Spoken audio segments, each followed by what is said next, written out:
villain in Nothing to Fear is again he's a well-known character from Batman's Rogues Gallery going back to I think the 40s or the 50s, the Scarecrow.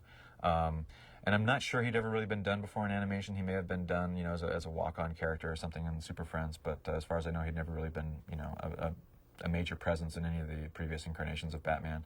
And so again, we felt, a guy whose motif is, a scarecrow, and he's literally all about, scaring people. I mean, he's this psychologist who's gone off the deep end and who literally is studying the effects of fear on people, but to the point where it's way beyond any kind of acceptable measure of human restraint, and goes over the edge and becomes a supervillain. And we thought that was an interesting character. We could do a lot with that. Again, the Scarecrow character was a character who kind of constantly evolved. We kept thinking, the character's still not quite right. And every time we do a Scarecrow episode, we'd say, okay, well, let's mess around with him a little bit, find out, what makes him tick. Even his visual changed. Like almost every time you saw the Scarecrow, he looked different. In this episode, this is our very first Scarecrow episode that we did with him. He looks very much like he does in the comics. He's got, like this bag over his head with a jack-o'-lantern type face and the wacky straw hat and everything.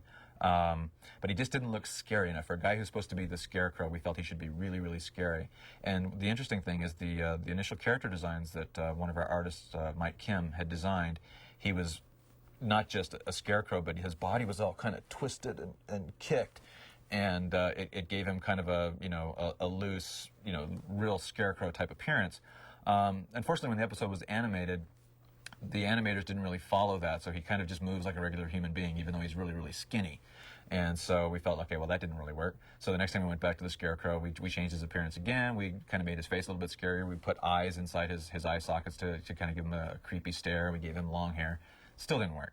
So I don't think we ever really quite got the Scarecrow right until, in the when we did the new Batman episodes for the WB, we actually went back and said, okay, you know what, this whole Scarecrow thing is not exactly working. Let's completely, rethink the character. And we came up with a really, really frightening look for him and an even more out there kind of origin story for him. This new look that we came up with for him was so extreme and so creepy that we felt, okay, you know what, this is so good that we don't ever want to see this guy out of costume ever again, because we don't want to ever, maybe this guy is literally a ghost or something. We wanted to keep him more mysterious.